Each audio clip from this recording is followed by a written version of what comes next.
Right. அனைவருக்கும் அஸ்ஸலாமு அலைக்கும் வரஹ்மத்துல்லாஹி வபரகாத்துஹு. அனைவருக்கும் வணக்கம். Good evening. Good evening, sir. Good evening.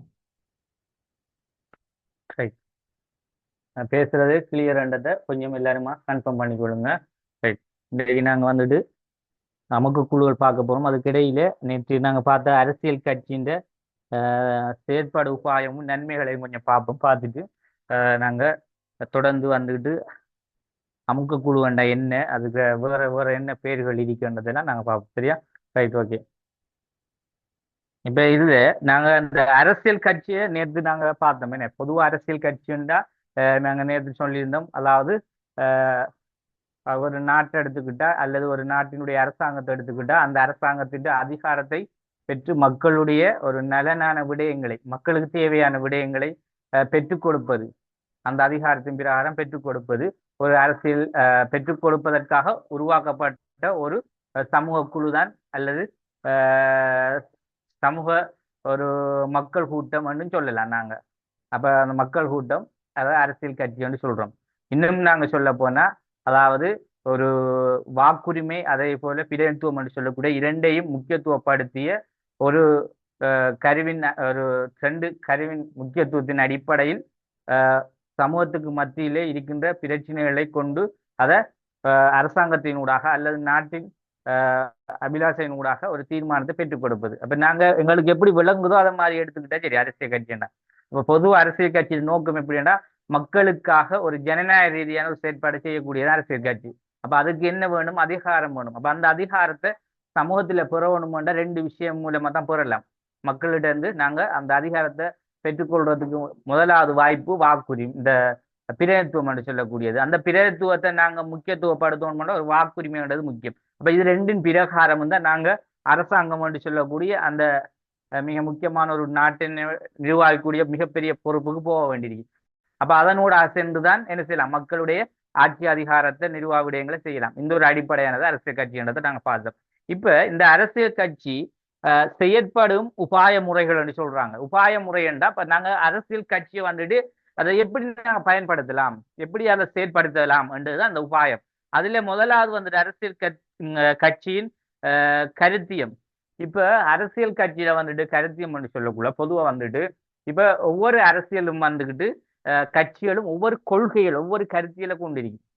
இப்ப நாங்க எப்படி அதை கருத்தியம் என்று எடுக்கலாமாண்டா கொள்கை என்று சொல்லக்குள்ள உதாரணமாக ஜனநாயகம். இப்ப ஜனநாயகம் அதே போல தாராளவாதம் அல்லது சம உடைமைவாதம். ஏன் நாங்க இது மூண்டையும் நாங்க நார்மலா சொல்றோம்டா இது மூண்டும் இப்ப நடைமுறையிலையும் கூட நாங்க அரசியல்ல முக்கியத்துவமாக இருக்கின்ற இந்த கருத்தியல்கள் அரசியல்வாதங்கள். இப்ப இதுல நாங்க ஒரு அரசியல் கட்சி ஒன்று எடுத்துக்கிட்டோம்னா அந்த அரசியல் கட்சி இந்த ஜனநாயகத்தையோ அதே போல தாராளவாதத்தையோ சமூகவாதம் ஏதோ இது ஒரு கொள்கைன்னு சொல்லலாம் நாங்க. அதாவது அரசினுடைய கொள்கை, அரசினுடைய வகைகள் அல்லது அரசு மாதிரிகள் நாங்க அதாவது இது எப்படி நாங்க எடுக்கலும் எடுக்கலாம். அப்ப இது என்னென்ன பொதுவா வந்துட்டு ஒரு ஜனநாயகமா இருந்தாலும் தான், தாராளம் இருந்தாலும் தான், சமூகமைவாதம் இருந்தாலும் எல்லாமே ஒரு அரசியல் கட்சியின் நாங்க சொல்லுவோமே ஒரு கருத்தியல் நோக்கம் கொள்கை என்று சொல்லுவோமே அந்த அடிப்படையான ஒரு விஷயம். இப்ப நாங்க ஒரு எலெக்ஷனில நாங்க இப்ப இறங்க போறோம். உதாரணமாக ஒரு கட்சி ஒன்று ஏ என்ற கட்சி, பி என்ற கட்சி, மூன்று கட்சி இருக்கு. இப்ப மூன்று கட்சியும் மூன்று கொள்கையில் இருக்கு. இவர் ஏ, இவர் பி, இவர் சி. இப்ப மக்கள் என்ன செய்யறாங்கண்டா மக்களுக்கும் கொஞ்சம் அந்த அரசியல விளங்குறாங்க. விளங்கின வகையில மக்கள் யோசிக்கிறாங்க ஜனநாயகத்தை ஜனநாயக கட்சியை நாங்க விரும்புவோம். ஒரு சில தாராளவாதம் சொல்றது ஒரு சில மக்கள் விரும்புறாங்க. அப்ப நாங்க தாராளவாத கட்சி கொள்கையை ஏற்றுக்கொள்றோம். ஒரு சிலர் இந்த சம உடைமைவாதம் என்றது எல்லாருக்கும் சமத்துவமான அந்தஸ்து, சமத்துவ வாய்ப்பு தானே, அப்ப அந்த கொள்கையை சி என்ற கட்சியை நாங்க ஏற்றுக்கொள்றோம் என்று அவங்களுக்கு கூட ஒரு தனிப்பட ஒரு முடிவு எடுத்து வச்சுக்குவாங்க. அப்ப நாங்க அந்த முடிவை நாங்க எடுக்கிறதுக்கு முதல் அதுக்கு முன்னமாகவே ஒரு அரசியல் கட்சி முக்கியத்துவம் இருக்குமே. அப்ப அந்த அரசியல் கட்சியின முக்கியத்துவத்திலே இந்த கருத்தியல் என்ற விஷயம் முக்கியத்துவம் இருக்கும். அப்ப இந்த கருத்தை கொண்டுதான் மக்கள் என்ன செய்வாங்க, எந்த கட்சி எங்களுக்கு சார்பானது, எந்த கட்சி எங்களுக்கு ஏற்புடையது, எதை நாங்க எதுக்கு நாங்க போட்டா எங்களுக்கு நாட்டினுடைய எங்களுடைய தேவைகள் எல்லாம் நிறைவேறும் என்றதை நாங்க என்ன செய்யலாம், இதனூடாக நாங்க அடைந்து கொள்ளலாம். அப்ப அதுக்காக தான் சொல்றாங்க அரசியல் கட்சியின் கருத்தியம் என்றது அதுக்கு ஒரு கொள்கை என்றது ஒரு மிக முக்கியமான விஷயம். அப்ப கொள்கை இல்லாம ஒரு கட்சியை நாங்க உருவாக்கிடலாம். நாங்க எப்படிப்பட்ட கட்சியா இருந்தாலும் தான். இப்ப நாட்டுல இருக்க நிறைய பல கட்சி முறை என்ற நாடு, எல்லா கட்சிகளும் எங்க நாட்டுல இருக்க 10 கட்சின்னா 10 கட்சியும் 10 கொள்கைகளை வச்சிருப்பாங்க. சில கட்சிகள் ஒரே மாதிரி இருப்பாங்க, பேர் தான் வித்தியாசமா இருக்கும், ஆனா கொள்கை ஒன்றா இருக்கு. அப்ப என்ன காரணம்டா அது மக்களுக்கு இந்த கொள்கையை ஏற்றுக்கொள்ளலாம். இப்ப எல்லாரும் ஏற்றுக்கொள்ளக்கூடிய ஒரே ஒரு கொள்கை தான் இந்த ஜனநாயகம் சொல்லக்கூடியது. இப்ப இந்த கொள்கைய ஒரு 2 கட்சி 3 கட்சி வச்சிருக்கலாம். அப்ப நாங்க அதை எதென்று பார்த்து அதுக்கு நாங்க என்ன செய்வோம், வாக்களிக்க பார்ப்போம். அப்படித்தான் அந்த கருத்தியம் என்பதுல முக்கியத்துவம். அதே போல தேர்தல் வியூகம் மற்றும் உபாயம். இப்ப நாங்க தேர்தல்ல வந்துகிட்டு இப்ப அரசியல் கட்சியை மட்டும் வச்சுக்கிந்த வேலையிலேயே இப்ப அரசியல் கட்சியை நாங்க உருவாக்கிட்டோம் கொண்டு வந்திருக்கோம்டா அதுக்கு இப்ப அரசியல் கட்சிக்கு ஒரு செயற்பாடை கொடுக்கணும். சும்மா அரசியல் கட்சியை வருஷ கணக்குல வச்சுக்கிக்கலாமா? இல்ல. அப்ப அதுக்கு தான் என்ன செய்யறாங்கன்னா 6 வருஷத்துக்கு ஒரு தரம் எலெக்ஷனை செய்யறாங்க. வருடம் எலெக்ஷன். என்ன எலெக்ஷன் இதுல நடக்க போறது? ஜனாதிபதி தேர்தல், ஜனாதிபதி தேர்தல், அடுத்தது பாராளுமன்ற தேர்தல், அதாவது பாராளுமன்ற எம்பி தேர்தல்னு சொல்லுவாங்க, பாராளுமன்ற தேர்தல். இப்ப இதனூடாகத்தான் பாராளுமன்ற உறுப்பினர்கள் அதே போல பிரதமர் எல்லாம் தெரிவு செய்யப்படாங்க. அப்ப 6 வருஷத்துக்கு ஒரு நடக்குது. இப்ப இந்த தேர்தல் எப்படி இதை செயற்படுத்தணும்? இந்த கட்சி அரசியல் கட்சின்றது ஆரம்பத்துல உருவாக்கிடுவாங்க. ஒரு 10 கட்சியை உருவாக்கிட்டாங்கன்னா இப்ப இந்த 10 கட்சியையும் சும்மா வச்சுக்கிறீங்களாமா? ஏ அண்டு பி அண்டு அதாவது ஏபிசிடி அந்த ஊடகம் ஒரு 10 கட்சி இருக்கு இருந்தா இந்த 10 கட்சியையும் நாங்க 10 வருஷமா 20 வருஷமா சும்மா வச்சுக்கிறீங்களாமா? இல்ல. அப்ப அவங்களுக்கு நாங்க ஒரு செயற்பாடை ஒரு என்ன செய்யணும், ஒரு போட்டியை கொடுக்கணும். இப்ப இந்த 10 பேர்ல யாரு நாட்டை ஆளக்கூடிய வல்லமையுடையவர், மக்கள்ல விரும்பக்கூடியவங்க யாரு, மக்கள் யாரை இதுல 100% நம்பி இருக்காங்க என்றதை நாங்க தீர்மானிக்கிறதுக்கு தான் நாங்க ஒரு பயிற்சி களம் மாதிரி ஒரு ஒரு நிகழ்ச்சி மாதிரி. இப்ப எங்கட பார்வையில இந்த தேர்தல் காலங்களை நடக்கிறத பார்த்தா ஒரு விளையாட்டு மாதிரி. ஒரு அது எப்படி விளையாட்டுண்டா அதுதான் சரி அரசியல் விளையாட்டுன்னு சொல்லுவாங்க. அப்படி ஒரு விளையாட்டு, உண்மையாவே ஒரு விளையாட்டு தானே அது. அப்ப அந்த விளையாட்டு வந்துகிட்டு என்ன செய்வாங்க, இப்படியான ஒரு விஷயத்த உருவாக்குறதுக்கு செயற்படுத்துறதுக்கு இந்த ஒரு 6 வருஷத்துக்கு ஒரு தரம் எலெக்ஷன்ன்றதை உருவாக்குவாங்க. அப்ப அவங்க அந்த தேர்தலை கொண்டு வந்து என்ன செய்வாங்க, இப்ப மக்கள் மத்தியில ஒரு வியூகம் இது எப்படி அதை வகுக்கணும். இந்த எலெக்ஷன் சொன்னா தேர்தல் சொன்னா அரசியல் கட்சி பத்திரிக்கை நாங்க அதை போட்டு விட செய்ய போறோம்டா அந்த வியூகத்தை வகுப்பாங்க. இப்படி ஒவ்வொரு கட்சியையும் 10 கட்சி இருக்கிற நாட்டை அந்த 10 கட்சிக்கும் 10 ஒவ்வொரு கட்சியிலையும் 10 உறுப்பினர்கள் எடுங்க. அதே போல இலங்கையில வந்துட்டு எத்தனை பிரதேச பிரிவுகள் இருக்கு, அதாவது வாக்களிக்கக்கூடிய பிரிவுகள் எத்தனை இருக்குன்னு பார்த்து அதனூடாக என்ன செய்வாங்க, வாக்களிக்கிறதுக்குரிய ஒரு அந்த வாக்குச்சாவடியில அந்த துண்டுல இன்னென்ன சின்னத்தையும் கொடுத்து உங்களோட கட்சி உறுப்பினர்களையும் கொடுத்து இந்த நம்பரையும் கொடுங்க, அதுக்கு வாக்களிக்க. அப்படி ஒரு வியூகத்தை என்ன செய்வாங்க, வகுத்திருப்பாங்க. இது 2வது முறை. அப்ப இது வந்துட்டு நாங்க ஒரு தேர்தல் நடக்கிற போது இதை நாங்க பாக்கிறோம். அப்ப அரசியல் கட்சின்னா நாங்க சும்மா ஒரு கட்சி என்ற பெயர்ல வச்சுக்கிறீங்களா? அப்ப அந்த கட்சியில செயற்பாடு எப்படி இருக்கணும், அதை மக்கள் எப்படி விரும்புறாங்கன்றது தான் அந்த செயற்பாடு உபாய முறைகளை நாங்க பார்க்கலாம். சரியா? அதே போல உறுப்பினர்கள் ஆட்சியத்தல் நிதி திரட்டல் விதிமுறைகள். அப்ப உறுப்பினர்கள் இது வந்துட்டு நாங்க அரசியல் கட்சியில பண்புகளை பார்த்திருக்கோம். அதாவது உறுப்பினர்கள் என்ன செய்யணும், ஒரு 10 உறுப்பினர்கள் நாங்க உருவாக்கணும். அப்ப 10 உறுப்பினர்களும் யாரு, சும்மா வாராக்கள் போராக்கள் எப்படி சுடலாமா? இல்ல. நல்ல படிச்சவரை அறிக்கணும், நல்ல வசதி படைத்தவரை அறிக்கணும், மக்களுக்கு பேச திறன் உள்ளவராக, மக்கள் கேட்க கேள்விக்கு விடையளிக்க கூடியவர்களாக இருக்கணும். இப்ப ஒரு ஒரு ஒரு மக்கள், அதாவது ஒரு பிரதேச மக்கள் வந்துட்டு ஒரு பிரதிநிதியை பார்த்துட்டு அவர் ஒரு எலெக்ஷன்ல கேட்க போறார், இப்பதான் கேட்க போறார். சும்மா வந்து அவர் வாரர், என்ன நீங்க எனக்கு போட் போடுங்களேன், நான் உங்களுக்கு அதை செய்வேன் இதை செய்யணும்னு சொல்லிட்டு வாரர். வந்தோட முதல்ல எப்படி கேட்பாங்க மக்கள், உங்களுக்கு அரசியலை பார்த்து தெரியுமா, நீங்க முன்ன பின்ன கேட்டிருக்கீங்களா, அப்ப நீங்க எப்படி இதை கேட்டு நீங்க எப்படி எங்களுக்கு செய்வீர்கள், சும்மா என்ன நம்பிக்கை நீங்க கேட்டீங்கன்னு மக்கள் கேட்டா அவருக்கு அதை எதிர்த்து பேசக்கூடிய தகுதி இருந்தா தான் அவர் சரியான அரசியல்வாதி. அப்ப அவர் என்ன சொல்லணும், அவர் அரசியல படிச்சவர் அறிக்கணும், கொஞ்சம் வந்தாலும் வசதி இருக்கணும், மக்களுக்கு கேள்விக்கு நான் முன் அப்படித்தான் இருந்தாலும் நான் படிச்சவன், என்னால முடியும், அரசியல் என்ற இப்படித்தான், இப்படியான நலவான சில மக்களுக்கு விளங்காத சில பகுதிகளில் அதை நாங்க விளங்கக்கூடிய மாதிரி என்ன செய்யணும், அதை தெளிவுபடுத்தணும். அப்ப இது ஒரு அரசியல்வாதிட தன்மை. அப்ப சும்மா ஒரு ஒரு 10 உறுப்பினர் மெம்பர் வேணும்ன்றதுக்காக வாராக்கள் போராக்கள் சும்மா பிடிச்சு பிடிச்சு 10 பேர் சேர்த்துட்டோம்னா எங்கட கட்சின்னு சொல்லலாமா இல்ல. அப்ப கட்சி என்றா அதுக்குன்னு ஒரு முறை இருக்கு. அதுக்கு ஏற்ற மாதிரி நாங்க ஆக்களை என்ன செய்யணும், தெரிவு செய்யணும். அதுக்கேற்ற நிதிகளும் எங்களுக்கு தேவை. அப்ப நிதி வந்துட்டு அரசியல் கட்சியில வந்துட்டு 10 உறுப்பினர்கள்டா அந்த 10ல ஏன் நாங்க கொஞ்சம் வசதி படைச்சாக்கள் எடுக்கண்டா எங்கட கட்சி அப்படியே முடிகிறீங்களே. எங்கட கட்சியில கூட்டம் நாங்க செய்வோம். அதே போல மக்கள் எங்களுக்கு ஆதரவா இருப்பாங்க. மக்களை நாங்க உற்சாகப்படுத்துறதுக்கு ஏதாவது நாங்க உதவிகளை செய்யணும். அதே போல அப்பதான் அவங்களுக்கு ஒரு நம்பிக்கை வரும். குறைஞ்ச சரி நாங்க ஒரு எலெக்ஷன் நடக்கக்குள்ள ஒவ்வொரு கட்சியும் குறைஞ்சது 1 கோடி 2 கோடியோ என்ன செய்யணும், செலவழிக்கணும். குறைஞ்ச சரி செலவழிச்சாதான் மக்கள் அவங்களுக்கு நம்பிக்கையா என்ன செய்வாங்க, ஒரு ஒரு 1000 ஒரு குறைஞ்ச ஒரு 10,000 போட்டாவது போடுவாங்க. ஏன் வெண்டதுக்கு போறவும் இன்னும் நிறைய செய்வானுண்டு. அப்ப காசை கொஞ்சம் செலவழிக்கணும். அப்ப இப்படியான ஒரு நிலைமையை தான் எதிர்பார்க்காங்க. அரசியல் கட்சியின் செயற்பாடு உபாய முறைய முக்கியத்துவமா இருக்கணும். அதே போல அரசியல் கட்சியின் சமூக அடிப்படை. இப்ப அரசியல் கட்சியில சமூக அடிப்படை எப்பதான் இப்ப அரசியல் கட்சி சமூகத்தோட எந்த அடிப்படையில நடந்து கொள்றாங்க, இது மிக முக்கியம். ஏனென்றா ஒரு அரசியல் கட்சி வந்துகிட்டு ஒரு எலெக்ஷன் காலங்களையோ அல்லது தொடர்ந்து ஒரு அரசியல் கட்சி நிலைச்சிருக்கணும்டா மக்கள்ல விருப்பத்தை பெறணும். அப்ப மக்கள விருப்பத்தை எப்படி பெறுது, மக்கள் ஒரு கட்சியை நேசிக்கிறாங்கண்டா, ஒரு கட்சி அரசாங்கத்துல இருக்கு, தற்போது ஒரு கட்சி அரசாங்கத்துக்கு வந்துட்டேன்டா அந்த கட்சி இன்னும் ஒரு 6 வருஷத்துக்கு திரும்பவும் அரசாங்கத்துக்கு வரணும்டா மக்கள் அந்த கட்சியை நேசிச்சிருக்காங்க. ஏன், அந்த கட்சி மக்களுக்கு நிறைய சேவைகளை செஞ்சிருக்கு. இப்ப எங்க நாட்டில இருக்க அனுரோக் பாதிசா நாயகா தலைவர கட்சி வந்துகிட்டு மக்களுக்கு நிறைய சேவை செய்யுது. இப்ப இவங்க தொடர்ந்து மிதிப்பாங்கன்னு எல்லோருக்கும் நம்பிக்கை கொண்டிருக்க இல்லையா. அது மாதிரி மக்கள் ஆதரவை சமூகத்தின் ஒரு அடிப்படையை சார்ந்து அந்த கட்சியின் செயற்பாடு இருக்கணும். அப்ப சமூகத்துக்கு எதிரான செயற்பாடுகள் இருக்கப்படாது. அதே போல கட்சியின் ஒழுங்கமைப்பு முறை. அப்ப கட்சியில ஒழுங்கமைப்பு நான் சொன்ன மாதிரி தான். அதுக்கு எத்தனை 10 உறுப்பினர்னா 10 உறுப்பினர். அதுக்கு ஒரு எலெக்ஷன் நடக்கக்குள்ள அதுக்கு என்ன மாதிரி நாங்க சின்னம் ஒன்றை தெரிவு செஞ்சு எப்படி எலெக்ஷன் கேட்கணும் அந்த ஒழுங்கு முறைகள்ன்றது அவங்களுக்குள்ள தொகுத்து ஒரு அதுக்கேற்ற மாதிரி செயற்படுத்திப்பாங்க. இப்ப இவ்வாறான ஒரு முறையோட தான் அரசியல் கட்சியில செயற்பாடு உபாயம் இருக்கணும். இப்ப இதை தாண்டி நாங்க வேற வேற சும்மா சம்பந்தம் இல்லாத செயற்பாடுகளோட இருந்தா அப்ப அரசியல்ல வந்துகிட்டு அரசாங்க சட்டம் ஒன்று இருக்கு, யாப்பு.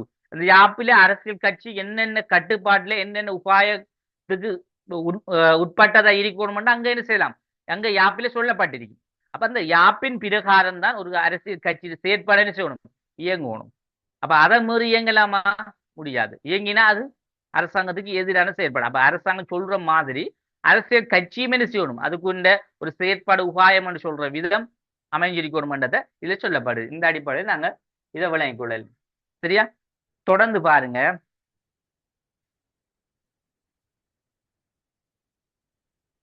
அரசியல் கட்சியின் நன்மைகளை பாருங்க. அரசியல் கட்சியின் நன்மைகள்ல முதலாவது ஜனநாயகத்தை பாதுகாத்து கொண்டு நடாத்தல். ஏன் நாங்க ஜனநாயகத்தை பாதுகாத்து கொண்டு நடாத்தல்னு சொல்றோம்னா உண்மையாவே அரசியல் கட்சியை பொறுத்தளவிலே ஜனநாயகத்தை பேணக்கூடியதாக இருக்கணும். இப்ப ஜனநாயகத்தை ஏன் அது முக்கியத்துவம் படுத்துறாங்க, அது மக்களுக்கான ஒரு கட்சி. என்ன, அரசியல் கட்சி ஊடாத்தான் மக்கள் பிரதிநிதி தெரிவு செய்யப்படுகிறார். எப்படி, வாக்குரிமையை கொண்டு மக்கள் பிரதிநிதி ஒரு ஆளை தெரிவு செய்யறோம். அந்த மக்கள் பிரதிநிதி தான் எங்க செய்ய போற, எங்க போறார், பாராளுமன்றம். அதாவது அரசாங்கத்தினுடைய மிக முக்கியமான ஒரு நாங்க கண்களால் பார்க்கக்கூடிய ஒரு தளம் உண்டு, என்ன, பாராளுமன்றம். இந்த பாராளுமன்றத்துக்கு தான் இவர் என்ன செய்யறார், போறார். போய் என்ன செய்ய போறார், மக்களினுடைய தேவைகளை பிரச்சனைகளை அங்க எடுத்துரைச்சி அவங்களூடாக கொஞ்சம் அதிகாரத்தை பெற்று மக்களுக்கு அவரை சேவையை பணியை செய்ய போறார். இதான் அதுல முறை. அப்ப இதால நாங்க முதல் ஜனநாயகத்தை பாதுகாத்து கொண்டு நடாத்தல். முதலாவது விஷயம் ஜனநாயகம் என்ற விஷயத்தை முதல் பாதுகாக்கணும். அப்ப மக்கள் விரும்புற மாதிரி ஒரு அரசியல் கட்சியில செயற்படி இருக்கிறது மிக முக்கியமான ஒரு நன்மை. அதே போல வேற என்ன நன்மை இருக்கின்றா, மக்கள் அரசியல் பங்கேற்பதற்கு வாய்ப்பை வழங்குது. உண்மையாவே அரசியல் கட்சியை பொறுத்த அளவில ஜனநாயகம் இருக்க மாதிரி தான் மக்களை இந்த அரசியல்ல பங்கு பத்திர வாய்ப்பை வழங்குறது. இப்ப எப்படி, இப்ப நாங்க ஏற்கனவே வந்துட்டு ஏ என்ற ஒரு கட்சி இருந்தால் அதுல ஒரு 10 பேர் இருக்காமண்டா அந்த 10 பேரும் ஒரு குறிப்பிட்ட வயது வரைக்கும் தான் இருப்பாங்க. என்ன, உதாரணமா ஏ என்ற கட்சியில ஒரு 20 வருஷம் ஒரு கட்சி நிலையா இருக்கேன்டா தொடர்ந்து அந்த 20 பேரும் வந்துகிட்டு இந்த ஒரு 20 வருஷத்துக்கு அந்த 10 பேரும் இருக்காங்கன்னா அவங்களுக்கு 20 வருஷத்தால ஒரு 30 வயசுல இருந்தாங்கன்னா 50 வயசா போய்த்திரும். தொடர்ந்து அவங்களால ஏறும் அந்த கட்சியை கொண்டு நடத்த இல்லை. அப்ப அவங்க ஒரு அனுபவசாலிகளாக இருப்பாங்க, ஆனா தொடர்ந்து அதை வழி நடாத்த இயலாம இருக்கும். அப்ப புதியவர்களை நாங்க கொண்டு வரணும். அதை எப்படி கொண்டு வர, அதான் சொல்றாங்க மக்கள் அரசியல் பங்கேற்க வாய்ப்பு அளிக்கின்ற சமூகத்தில் இருக்க மக்களை படிச்சவங்களை நல்ல அரசியல் தெரிஞ்சவங்களை என்ன செய்யணும் அடுத்தடுத்து கொண்டு வர பார்க்கணும். அப்ப இது ஒரு இரண்டாவது விடயம் நன்மை. அதே போல பதவியில் உள்ள அரசாங்கம் தன்னிச்சையாக மாறுவதை தடுத்தல். அப்ப பதவியிலே இருக்க அரசாங்கத்தை ஒரு அவங்களோட விருப்பத்தோட மாறுவதை தடுக்கணும். ஏன் ஒரு பதவியில் உள்ள அரசாங்கம் தன்னிச்சையாக மாறுவதை தடுப்பு என்பது ஒரு அரசாங்கம் இப்ப தற்போதைய அரசாங்கம் பதவியில இருந்தா அரசியல் கட்சி என்ன செய்யணும்டா எடுத்த உடனே மாற விடப்படாது. ஏன் மாறுன என்ன நடக்கும்? திடீரென்று எங்களோட நாட்டினுடைய எல்லா விடயங்களும் ஸ்தம்பிச்சிடும். இப்ப இதுக்கு நான் ஒரு உதாரணம் சொல்றேன் பிள்ளைகள், இதெல்லாம் நீங்க தெரிஞ்சிருக்கணும். சில விஷயங்களை நீங்க பூரணமா படிக்கணும்டா தொடர்ச்சியா கிளாஸுக்கு வந்து அடுத்தடுத்த ஒவ்வொன்றா பேசிக்கா படிச்சா தியரியா படிச்சா மட்டும்தான் என்னன்றதை நாங்களோட நாட்டினுடைய முழு அரசியலையும் விளங்கலாம்.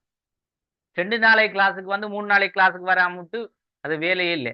அப்ப தொடர்ச்சியா கிளாஸுக்கு வரத்தான் அந்த கொண்டினியூவா என்ன செய்யலாம், பேசிக் இருந்து என்ன சொல்லப்படுவதோ முடிவிலேயும் நீங்க எக்ஸாம் எழுத போகக்குள்ள ஒரு மார்க்ஸ் ஒன்று எடுக்கலாம்னா உங்களுக்கு பூரணமா ஒரு நாட்டினுடைய அதாவது இலங்கை நாட்டினுடைய அரசியலை பத்தி முழுமையா படிச்சுட்டேன் என்ன கேட்டாலும் உங்களால செல்லும். அப்ப காரணம் என்னண்டா நீங்க பேசிக்ல இருந்தே வரணும். இப்ப இன்றைக்கு நாங்க அமுக குழு படிக்க போறோம். இப்ப இந்த அமுக குழுவை பத்தி கேள்வியில வந்தா எப்படி வராதாக்கள் விட எழுதுவாங்க? இந்த பாடமாக்கி கொண்டு விட எழுதுவாங்களா? நான் இப்ப எக்ஸாம் அளவு பரீட்சை பேப்பர் இப்ப வார மாசம் உங்களுக்கு 5ஆம் தேதிக்குள்ள வார மாசம் சரியா, முதலாம் மாசம் முதல் கிழமைக்குள்ள நடக்கும் சரியா, 2வது அளவுக்குரிய அதுல இந்த அமுக குழு கேள்வி எல்லாம் போட்டுதான் இருக்கேன். இப்ப இதுல விளங்குமே தொடர்ந்து பாடத்துக்கு வாராக்கள் எடுக்க மார்க்ஸுக்கும் பாடத்துக்கு வராதாக்கள் எடுக்க மார்க்ஸும் விளங்குமே அவங்களால செய்யலாம் இருக்கும். இப்ப சிலர் என்ன செய்வாங்க, ஏனோதான நாங்க மார்க்ஸ் எடுக்கணும்ன்றதுக்காக நாங்க பாத்துக்கிறிக்கமா இல்லை. இப்ப நாங்க நேரடியா செய்யறோம் எக்ஸாம் இல்லை, நாங்க ஆன்லைன்ல செய்யறதால மறைமுகமா அவங்க கொப்பியை வச்சும் எழுதலாம். என்ன அது அவங்க ஏமாத்துறது. அப்ப எங்களை நாங்க படிச்சு செய்யறதாக இருந்தா நாங்க என்ன செய்யணும், எங்களை நாங்க ஏமாத்தாம நாங்க சரியான ஒரு மாணவன் ஒரு நல்ல ஒரு ஸ்டூடெண்ட்ஸ் மேலுக்கும் இறைவன் பார்த்துக்கிறிக்கார் எல்லாத்தையும் எல்லாம் நினைச்சுக்கு ஒரு புள்ள நல்லா படிச்சு எழுதுதாமண்டா அது பார்க்காம தான் எழுது. அப்ப அப்படி ஒரு ஸ்டூடெண்ட்ஸை மாறணும்டா தொடர்ச்சியா என்ன செய்யணும், வகுப்புக்கு வரணும். ஏனண்டா இனி வாரதெல்லாம் முக்கியமான பகுதி. இப்ப நான் இங்க சொல்லி விளங்கப்படுத்துற விஷயம் நீங்க விரிவா விளங்கணும்டா இதுக்கு அடுத்தடுத்து வார பகுதியெல்லாம் விளங்கலாம். இது பேசிக். இப்ப நீங்க பார்க்க 1வது 2வது யூனிட்ல வார விஷயம் எல்லாம் கொஞ்சம் பேசிக்கா இருக்கும். இப்ப இதுல விரிவாக்கங்கள் செல்றத கொஞ்சம் விரிவா இதுல அரசியல் கட்சியை பத்தி இன்னும் விரிவா பார்க்கணுக்குள்ள அது ஆட்டோமேட்டிக்கா அங்கே அடுத்தடுத்த வரும். அரசியல் கட்சி என்ன எப்படி உருவான ஏன் இதுன்றது விரிவாக்குமே. அப்ப நாங்க பேசிக்கா உள்ளது தெரிஞ்சாதான் அடுத்தது தெரிஞ்சுக்கலாம். அப்ப அதுக்காக தான் சொல்றேன் என்னண்டா அந்தந்த கிளாஸ் முக்கியமான கிளாஸ் அந்த கிழமையில 3 நாள்னா 3 நாள் வந்தாத்தான் விளங்கும், இல்லாட்டி கஷ்டம். பெரும்பாலும் இப்படித்தான் ரெக்கார்டிங் ஒன்று கிடைக்கும், சில டைம் கிடைக்காம விட்டுட்டா எப்படி விளங்கல. அப்ப அதுக்கு தான் சொல்றேன் சரியா. ரைட். அப்ப இதுல பதவியில் உள்ள அரசாங்கம் இந்த தன்னிச்சையாக மாறுவதை தடுத்துன்றது அதை நான் சொல்ல வந்தேன். அதாவது இப்ப தற்போது வந்துட்டு நடந்த சம்பவம் ஒன்று தான் வந்துட்டு அண்மை காலத்துல கோட்டாபய ராஜபக்ச அவங்களோட அரசாங்கம் வந்துச்சு. அப்ப அந்த அரசாங்கம் நீங்களும் கேள்விப்பட்டிருப்பீங்க, அதுல பெட்ரோல் பிரச்சனை இல்லாம அது கொரோனாக்கு பிறகு அப்ப என்னெல்லாம் நீங்க இருக்க நீங்க எல்லாம் ஓஎல் படிச்சிருப்பீங்கன்னு நினைக்கிறேன். ஓஎலுக்கு முதல் உள்ள அந்த டைம்லாம் இருக்கும் ஒரு 9 ஆண்டு அப்படி. ஆனா உங்களுக்கு எல்லாம் தெரிஞ்சா இருக்கும். அப்ப அந்த சிச்சுவேஷன்ல வந்துட்டு நாட்டில வந்துட்டு பொருளாதாரம் ஸ்தம்பிச்சு நிறைய பிரச்சனைகள். இப்ப என்ன நடந்துச்சு, திடீரென்று அரசாங்கம் என்ன செய்ய போகுது, கவலை போகுதுண்டா இப்ப அந்த அரசாங்கத்தை எதிர்த்து மக்கள் நிற்காங்க. இப்ப புதிய ஒரு அரசாங்கத்தை கொண்டு வரணும். இப்ப எந்த அரசாங்கத்தை கொண்டு வர, யாரை கொண்டு வர, அப்ப என்ன செஞ்சுக்கிற அடுத்த கட்டம். இப்ப அரசாங்கம் ஒன்று இல்லாட்டி நாட்டை எப்படி வழி நடாத்துற, மக்கள் எப்படி வழி நடத்துற, பொருளாதாரத்தை எப்படி மக்கள் நிதிகளை எப்படி எல்லாம் செயற்படுத்துற. இப்ப பிரச்சனை ஒன்று இருக்கா இல்லையா. இப்ப உடனே என்ன செய்யுதுண்டா இந்த அரசியல் கட்சி அதான் சொல்றாங்க பதவியில் உள்ள அரசாங்கம் தன்னிச்சையாக மாறுவதை தடுத்தலண்டா. இப்ப ஒரு அரசாங்கம் வந்துகிட்டு இந்த அரசியல் கட்சியில செயற்பாட்டை கொண்டுதான் இருந்துச்சு. இப்ப அந்த கோட்டாபேட அரசாங்கம் வந்துட்டு நெஞ்சுக்கி கோட்டாபேட அரசாங்கம் வந்துட்டு அவங்களோட இஷ்டத்துக்கு எல்லாமே என்ன செஞ்சு செயற்படுத்தினாங்க. அவங்க அதாவது சொல்லவே தேவையில்லை அந்த அளவுக்கு அவங்களோட இஷ்டத்துக்கு அவங்களோட விளையாட்டு இருந்துச்சு. அப்ப மத்தாக்கள் என்ன செஞ்சாங்க, நிறைய கட்சிகள் என்ன செஞ்சாங்க. இப்ப தற்போது இருக்கின்ற எங்கட அனுரகுமார் திசாநாயக்கோட கட்சி, அதே போல சஜித் பிரேமதாசோட கட்சி, சில நிறைய கட்சிகள் எல்லாமே என்ன செஞ்சு சில ஒத்துழைப்புகள் கொடுத்தீங்க. எப்படி ஒத்துழைப்புக்கு வேறுங்களுக்கு எதிராக செயற்பட்டு புதிய ஒரு அரசாங்கத்தை கொண்டு வர வேண்டும். அப்ப ஏனென்றா இந்த தன்னிச்சையாக வந்துட்டு ஒரு சர்வாதிகாரமாக மாறலாம். அவங்க நினைச்சபடி ஒரு ஆட்சியை கொண்டு போனா எங்க நாட்டோட நிலைமை என்ன செய்யும்? தலைகீழா மாறும். அப்ப அவங்க தலைகீழா மாத்தி போட்டாங்க. இனி இனி ஒண்ணும் செய்யல. தலைகீழா மாத்திட்டாங்க. மாத்தினத தான் என்ன செஞ்சாங்க? எங்களோட அரசியல் கட்சிகள் அதை திரும்ப பொறுப்பெடுத்து அ அ ரணில் விக்ரமசிங்க குடுத்து கொஞ்சம் கிளியர் பண்ணினாங்க. அப்ப இதை என்ன செய்யும்டா, இந்த அரசியல் கட்சிகள் என்ற விஷயம் இருந்தா, பல கட்சிகள் இந்த என்ன செய்யும்?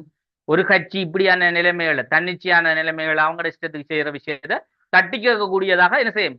மாறும். அப்ப தன்னிச்சை என்று சொல்லக்கூடிய விஷயம் வந்துட்டு அவங்க என்ன அவங்களோட இஷ்டத்துக்கு, அதாவது நாங்க பொதுவா சொல்லுவோம் எப்படி சுயநலம்னு சொல்லுவோம்.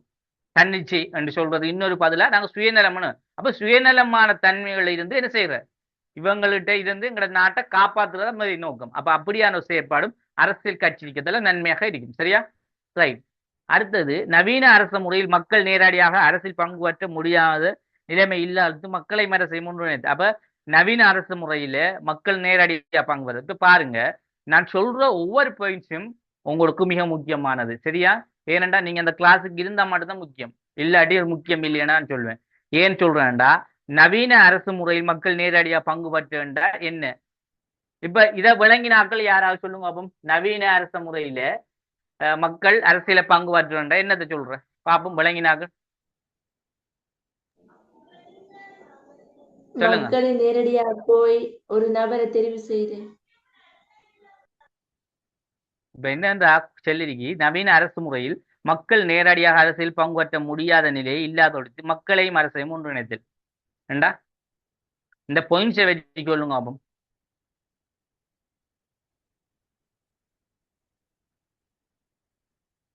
ரைட். இங்க சொல்லப்பட விஷயம் என்னண்டா, நவீன அரசு முறையில் மக்கள் நேரடியாக அரசியல் பங்கு பெற்ற முடியாத நிலையை இல்லாதொழித்து மக்களையும் அரசையும் ஒன்றிணைத்தல். ரெண்டாம், இப்ப இந்த நவீனம் இப்ப அண்மை காலங்கள்ல வந்து கிட்டத்தட்ட இந்த அரசியல் கட்சியோட விஷயம் 19ஆம் நூற்றாண்டு அரைப்பகுதியில இருந்தா உருவாக்கப்பட்ட இந்த அரசியல் கட்சி உருவாக்கப்பட்டதால ஏற்பட்ட நன்மை என்னண்டா, முதல்ல வந்துட்டு கூடுதலான செயற்பாடுகள் வந்துகிட்டு இந்த முடியாட்சி மன்னராட்சி முறைகள் தான் இதுக்கு முதல்ல எல்லாம் கூடுதலாக இருந்தது. சரியா? இப்ப அதுக்கு பிறகுதான் வந்துட்டு இந்த சரியான ஒரு பூரணமாக நாங்க சொல்லக்கூடிய ஒரு பாராளுமன்ற முறையை கொண்ட ஒரு அரசாங்க முறை கொண்டு வந்து இப்ப இதைத்தான் நவீன காலம்னு சொல்றோம். இப்ப இந்த அரசியல் கட்சி வந்ததால இந்த நவீன காலம்னு சொல்ற விஷயத்துல இப்ப மக்கள் வந்துட்டு ஆரம்ப காலங்கள்ல நேரடியா தான் அரசியல பங்கு பற்றாங்க. நேரடியாண்டா மன்னரோட நேரடியா பேசுறது, எங்களோட தேவைகளை பெற்றுத்தாங்க. அதே போல மக்கள்ல மந்திரிமார்கள்ட்ட நேரடியா சொல்றது இப்படி இருந்துக்கு நேரடியா போய் பேசுற மாதிரி. ஆனா இங்க அந்த விஷயம் எப்படி மறக்கப்படுது? நேரடியாண்ட விஷயம் இருக்க இல்ல. அப்ப இதை எப்படி சொல்றாங்கன்னா, இந்த நவீன காலத்துல இந்த அரசியல் கட்சி வந்ததால நாங்க பிரதிநிதின்னு சொல்றோமே, அந்த பிரதிநிதி என்றவர் மறைமுகமாக இருப்பார். அப்ப நாங்க மக்கள், அதாவது பிரதிநிதி நேரடியாக இருப்பார், மக்கள் மறைமுகமாக இருப்பாங்க. இப்ப இங்க பாருங்க, இப்ப எங்கட தற்போதைய அரசியல பாருங்க, இது நவீன அரசியல். இங்க மக்கள் நேரடியா போறாங்களா பாராளுமன்றத்துக்கு போய் அவங்களோட பிரச்சனையை சொல்றாங்களா? இல்ல. அப்ப இதைத்தான் சொல்றாங்க, நவீன காலத்துல இந்த மக்களையும் அரசையும் ஒன்றிணைப்பதற்காக இந்த அரசியல் கட்சி என்பது ஒரு செயற்பாட்டை ஒன்றை கொண்டு வந்தது. அதான் இந்த பிரதித்துவ செயற்பாடு. இப்ப விளங்குதா எப்படி அந்த பிரதித்துவம் என்ற விஷயத்தை கொண்டு வந்து எப்படி மக்கள் நேரடியாக பங்கு பெற்ற முடியாத ஒரு நிலையை என்ன செய்யறாங்க, மறைமுகமாக அவங்க நேரடியா பின்பற்றுற மாதிரி ஒரு பிரதிநிதி என்ன செஞ்சாங்க, பாராளுமன்றத்துக்கு அனுப்பியிருக்காங்க. அதான் மக்கள் பிரதிநிதி. அப்ப அந்த மக்கள் பிரதிநிதிக்கத்தால மக்கள் அந்த இடத்துக்கு போக தேவையில்லைன்னு. அப்ப அவர் என்ன செய்வார், அவரே எல்லாத்தையும் மக்களுக்கு செய்து கொடுப்பார். இந்த ஒரு முறையைத்தான் இவங்க விடத்தை சொல்றாங்க. சரியா? அதே போல மக்களுக்கு அரசியல் அறிவை ஊட்டி அவர்களை அரசியல் அரங்கிக்கு ஏற்றி அரசியலில் ஈடுபடுது, அது உண்மையான விஷயம். அதாவது மக்களுக்கு அரசியல்ல அறிவை வழங்குற விஷயம் இந்த அரசியல் கட்சி கூட கிடைக்கும் உண்மையாவே. அதே போல அரசியல் அரங்கி கண்டா அந்த அரசியல் கட்சிகள் செய்ய மாட்டா, எலெக்ஷன் நடக்கின்ற நேரங்கள்ல மக்கள் சார்பானவர்களை எடுத்து இவங்க கட்சி தொண்டர்கள் நாங்க சொல்லுவோமே, இப்ப தொண்டர்கள் என்றா யாரு? இப்ப உதாரணமாக ஒரு தற்போது இருக்கின்ற ஒரு ஆளுங்கட்சி எடுத்துக்கிட்டோம்டா, இப்ப அனுரகுமார் திசாநாயக்கோட கட்சிண்டா அவருக்கு சில தொண்டர்கள் இருப்பாங்க. அதாவது தொண்டர்கள் என்றா யாருன்னு தெரியுமா? அவருக்கு வாக்களித்தாங்களே கிட்டத்தட்ட ஒரு 45-50 லட்சம் பேர், அந்த 55 லட்சம் 50 பேரும் 50 லட்சம் பேரும் அவருடைய தொண்டர்கள் தான். அப்ப அந்த தொண்டர்களை மேடையில ஏற்றி அவர் என்ன செய்வார், ஆதரவு இன்னும் மக்கள்கிட்ட சொல்லுவார். ரைட், இவர் எங்கட தலைவருக்கு நீங்க போடுங்க, நாங்க இவ்வளவு பட்ட காலம் பட்ட கஷ்டத்தை இவர் என்ன செய்வார், நிவர்த்தி செய்வார். மக்களுக்கு ஒரு அந்த உதாரணம் ஒரு பிரதேசம் அந்த பிரதேசம் சார்ந்து ஒரு ஆள் ஒழும்பி என்ன செய்வார்? ஒரு தொண்டர் மக்கள்கிட்ட சொல்லுவார். சொல்லக்குள்ள மக்கள் உண்மையாவே புரிஞ்சு கொண்டவங்க ஏற்றுக்கொள்வாங்க, புரியாதவங்க அதை ஏற்றுக்கொள்வாங்க. இதான் அந்த சரியா? ரைட். அதே போல சட்டவாக்கு நிறைவேற்று அதிகாரங்கள் நடைமுறைப்படுத்தும் தாபனங்களுக்கு தேவையான அரசியல் வாதியினை பயிற்றுவித்தல். இது மிக முக்கியம். இப்ப இதுல பார்க்கலாம் சட்டவாக்க நிறைவேற்று அதிகாரங்களை. அப்ப சட்டவாக்கம்டா அது வந்துகிட்டு எங்க இருக்கு? பாராளுமன்றத்துல இருக்கு, சட்டத்துறை. அப்ப அதே போல நிறைவேற்றுத்துறை, நிறைவேற்று அதுல சொல்றாங்க நிறைவேற்று அதிகாரம்.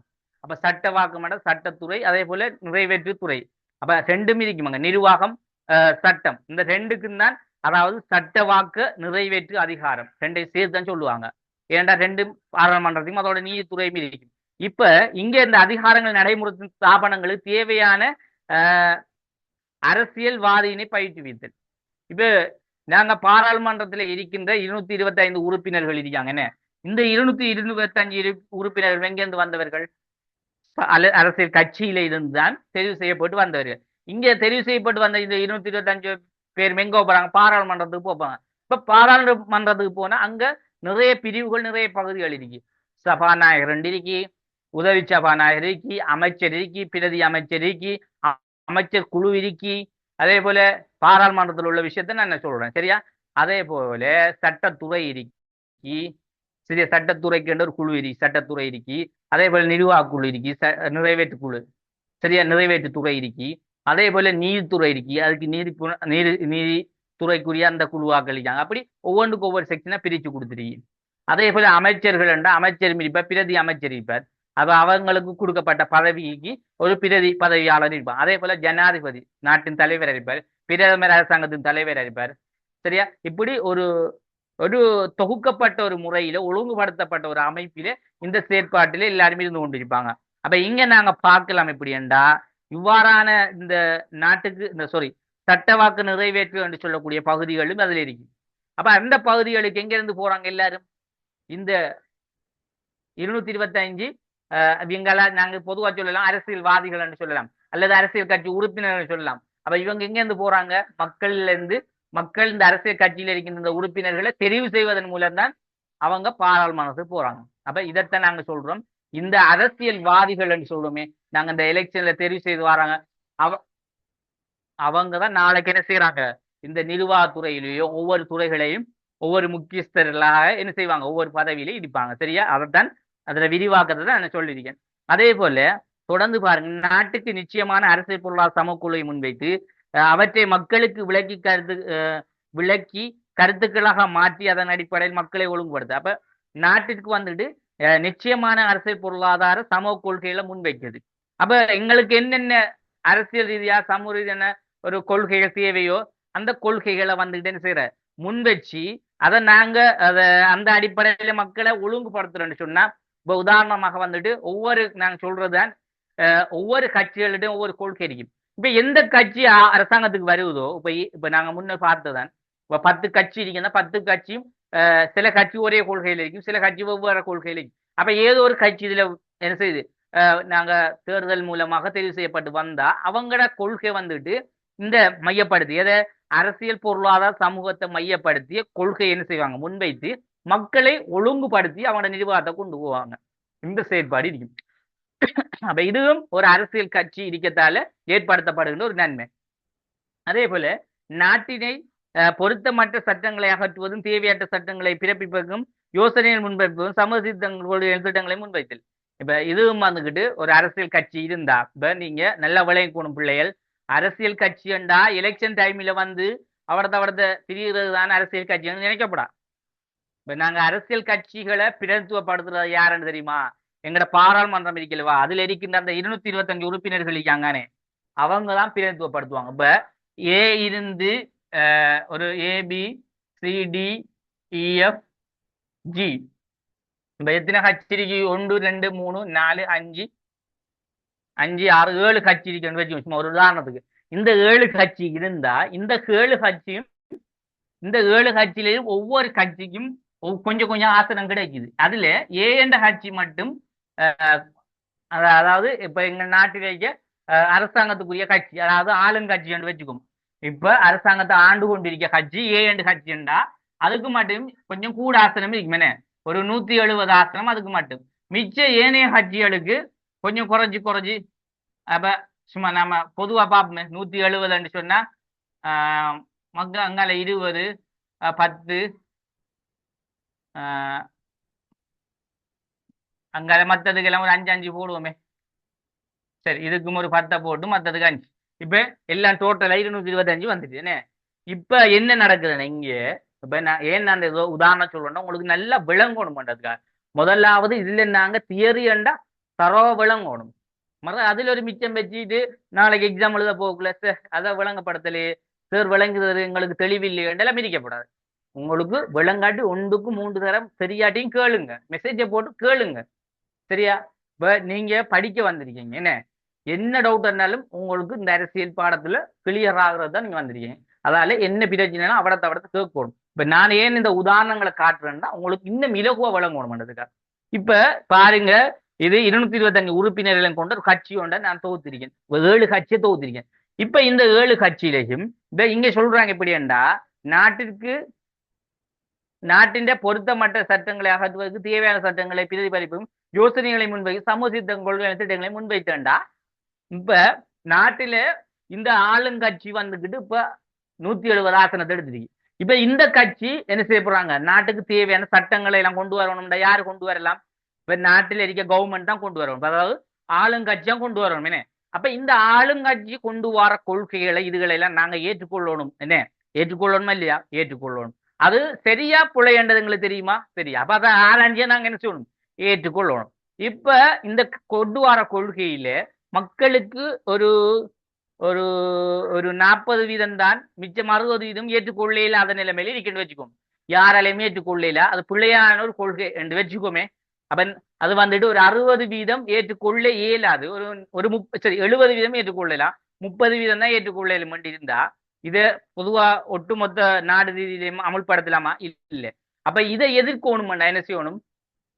இந்த கட்சிக்கு எதிராக இப்படியான ஒரு 6 கட்சி இருக்கணும். இருந்தா அந்த கட்சியில இருக்க உறுப்பினர்கள் என்ன செய்வாங்க? இவங்களுக்கு எதிராக குரல் கொடுத்து இதை ஏற்றுக்கொள்ள இயலாது, இது பிழையான விடயம், பிழையான வாதம் என்று இவங்க என்ன செய்வாங்க? அவங்களுக்கு எதிர்த்து நிற்பாங்க. அப்ப எதிர்த்து நிற்கக்குள்ள இவங்கட அரசாங்கம் பிள்ளையன்றதை மக்களும் என்ன செய்வாங்க? அறியக்கூடியதாக இருக்கும். அப்ப அடுத்த தரம் என்ன செய்யும்?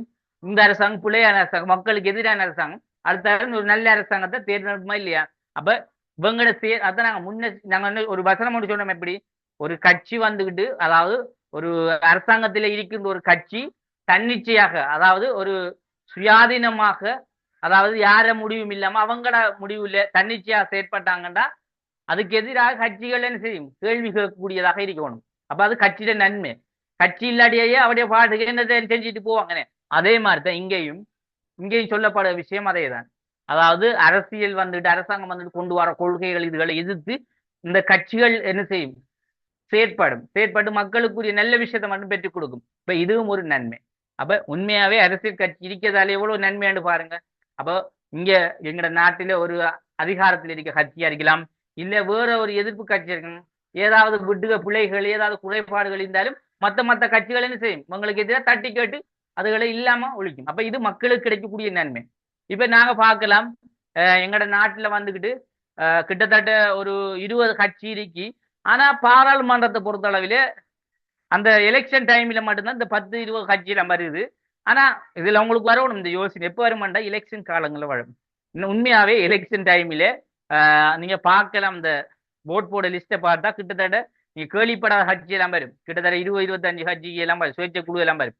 ஆனா பாராளுமன்றத்துல எப்பவும் மக்களால விரும்பி தெரிவு செய்யப்பட்டு மக்கள், அதாவது கட்சி உறுப்பினர்கள் என்ற அடிப்படையில கட்சி சார்பாக 2 உறுப்பினர்கள் என்றாலும் 1 உறுப்பினர்கள் என்றாலும் இருக்கக்கூடிய கட்சி ஒரு 10 கட்சியான இருக்கு. அதுல ஆளுங்கட்சி, எதிர்கட்சி, மற்றது ஏனைய பெரும்பான்மை கட்சியிலையும் இருக்கி, அதை விட எங்களோட சிறுபான்மை கட்சிகளையும் இருக்கு. அதுல எல்லாம் குறைஞ்சபட்சம் ஒரு 5 ஆசனம் 6 ஆசனம் மக்களை, அதாவது இப்ப தமிழ் மக்களை பிரதித்துவப்படுத்துற அளவுல ஒரு தமிழ் கட்சிகள் ஒரு 5-6 இருந்தா அப்ப அவங்க எல்லாரையும் சேர்த்தா ஒரு 15-20 ஆசனம் வரும். முஸ்லிம்களை பொறுத்தளவு அப்படி ஒரு 7-8 ஆசனம் வரும். அப்படி கட்சிகளும் இருக்கு. அப்ப நாங்க என்ன யோசிக்கிறோம்னா, சில உங்களுக்கு வந்து பிரச்சனை ஒன்று வரும்.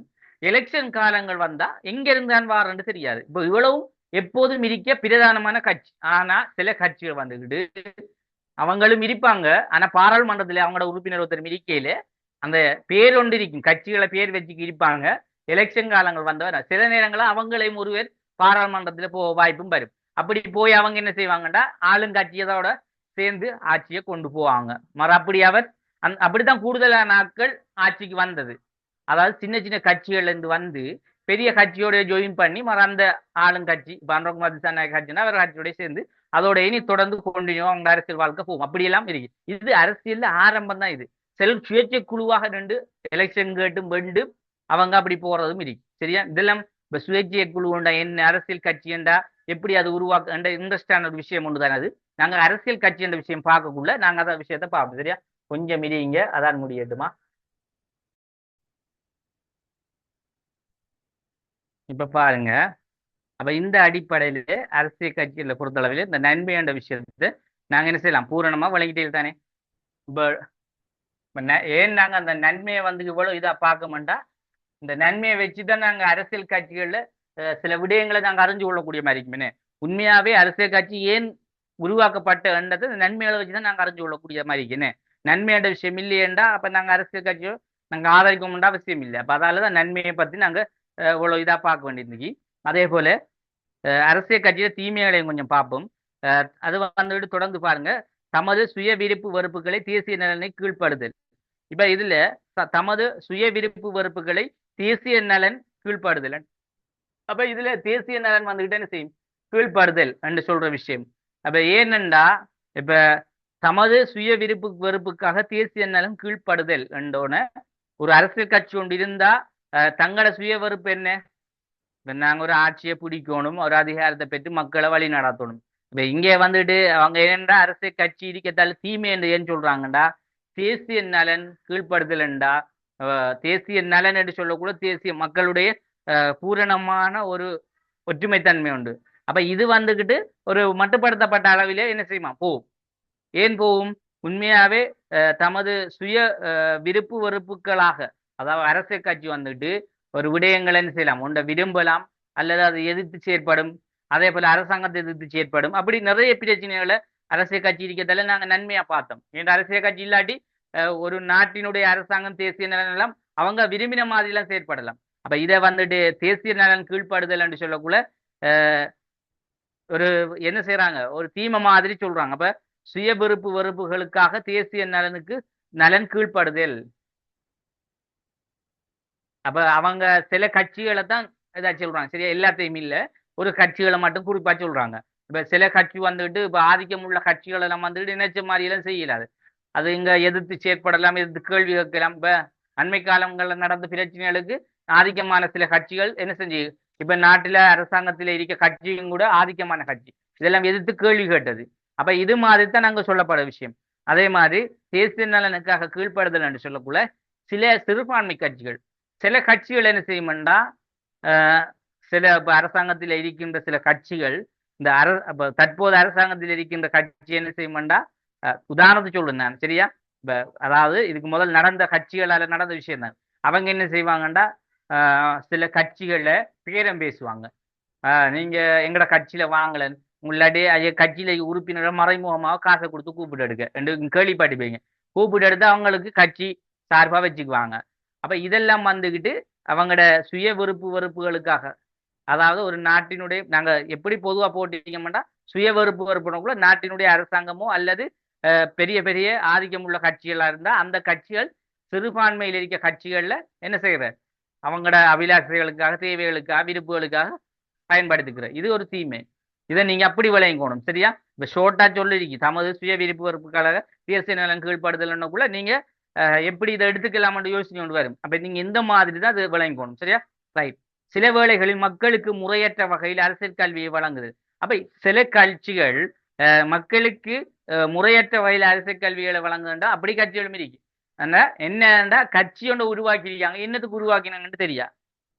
இப்ப நான் சொன்ன மாதிரி சுயேட்சை குழுக்கள், அதே போல சில எலெக்ஷன் நேரங்களில் ஒவ்வொரு படத்தை போட்டு ஒவ்வொரு சின்னத்தை போட்டு ஒரு சாய் பேரில எல்லாம் கட்சிகள் வரும்.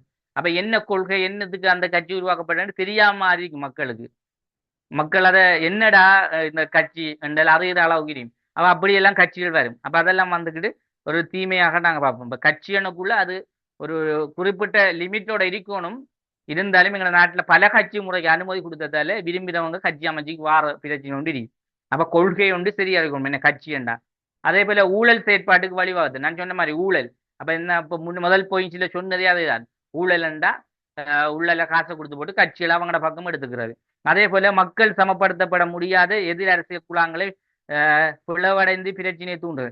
அப்ப மக்களை சமப்படுத்த முடியாத எதிர் அரசியல் குழுக்களாக அப்ப மக்களுக்கு ஒரு பிரச்சனையை நாங்க என்ன செய்யணும் தீர்க்கக்கூடிய மாதிரி அது ஆளுங்கட்சியா இருக்கலாம் எதிர்கட்சியா இருக்கலாம். அப்ப பிரச்சனையை தீர்க்க இயலாத அளவுக்கு இருந்தா அந்த இடத்துல என்ன செய்யும் எதிர் அரசியல் குழுக்களாக பிளவடைந்து பிரச்சனைகள் தூண்டலண்டா இப்ப ரெண்டு கட்சி இருக்கு ஆளுங்கட்சி இருக்கு எதிர்கட்சி இருக்கு. இப்ப இந்த எதிர்கட்சி என்ன செய்யுது அதாவது மக்களுடைய பிரச்சனையை தீர்க்கக்கூடிய மாதிரி தான் இருக்கணும். ஆனா அவங்க என்ன செய்வாங்க ஆளுங்கட்சியோட கோபமா இருந்து ஏன் ஆளுங்கட்சி அவங்களுக்கு பிடிக்காது. இப்ப எப்பவும் தானே ரெண்டு கட்சி தான் பிரதானம் இருந்தா அந்த ரெண்டு கட்சியில ஆளுங்கட்சி இருக்கும் ஒன்று எதிர்கட்சி. அப்ப ஆளுங்கட்சியை தோல்வி அடைய வைக்கிறது அவங்களோட முழு நோக்கமாகவும் இருக்கும். ஏன் அடுத்த தடவை இவங்க வெல்லணும் பண்றதுக்கு. அப்ப அதுக்காக மக்கள்ல பிரச்சனை எல்லாம் பார்க்க மாட்டாங்க. அவங்களோட பிரச்சனைக்காகவே எதிர்த்து போராடி பிரச்சனைகளை கொண்டு போய்க்கே இருப்பாங்க. அது அப்ப ஒரு குறைபாடு. அதே போல கட்சி உறுப்பினர்கள் பக்க சார்பான கவனிப்புகளை மேற்கொள்வதற்கு சமமான வாய்ப்புகளை சந்தர்ப்பம் என்ற வகையில் ஜனநாயக உரிமையை முதல் இதுவும் மிக முக்கியம். ஜனநாயக உரிமை என்பது இப்ப பாருங்க கட்சி உறுப்பினர்கள் பக்கச்சார்பா கட்சி உறுப்பினர்களுக்கு பக்கச்சார்பான கவனிப்புகளை மேற்கொள்வதனால் அப்ப பக்கச்சார்பண்டா ரெண்டு பேருக்கு இடையில ஒரு சமரசமான ஒரு பக்கச்சார்பான என்ன செய்யணும் கருத்துக்கள் கவனிப்புகள் இருக்கும். ஆனா சமமான வாய்ப்புகள் சந்தர்ப்பம் என்ற ஜனநாயக உரிமையை மூறல். ஆனா இவங்க என்ன செய்வாங்க இவங்களோட செயற்பாடு வந்துட்டு ஒரு ரெண்டு பக்கம் இப்ப பக்கச்சார்பாட்ட உறுப்பினர்களுக்கு பக்கச்சார்பான கவனிப்புகளுக்குள்ள இப்ப ரெண்டு கட்சி இருந்தா ரெண்டு மூணு கட்சி இருந்தா ஒருத்தருக்கு ஒருத்தர் வந்துக்கிட்டு அவங்களுக்குள்ள ஒரு பக்கச்சார்புன்றது ஒருத்தருக்கு ஒருத்தரிக்கும். அப்ப அவங்களுக்குள்ளேயே அந்த பக்கச்சார்பு ஒன்று கொண்டு ஒவ்வொரு கட்சிக்குள்ளேயும் இருக்குதானே பிரச்சனைகள்ன்றது இருக்குதான். அப்ப அவங்களுக்குள்ள ஒரு ஆள் விட்டு கொடுத்தா தான் அடுத்த கட்சியோடன்னு செய்யலாம். அவங்களோடையும் நாங்க எதிர்த்து இல்லாம சார்ந்து போகக்கூடிய மாதிரி இது நம்ம கட்சிக்குள்ளே நாங்க ஆளா பிரச்சனைப்பட்டா அந்த கட்சி எப்படி வழி நடாத்திட்டு போறோம். இது பொதுவா ஜனநாயகத்தை மூறக்கூடிய ஒரு செயற்பாடு. அப்ப கட்சின்ற ஒரு சரியான கட்டுக்கோப்பில ஒழுங்கான செயற்பாடுல இருக்கணும். அதே போல தொடர்ந்து பாருங்க அதிகாரத்தை பெறும் கட்சிகளின் சர்வாதிகாரத்துக்கு முழு நாட்டையும் உட்படுத்து.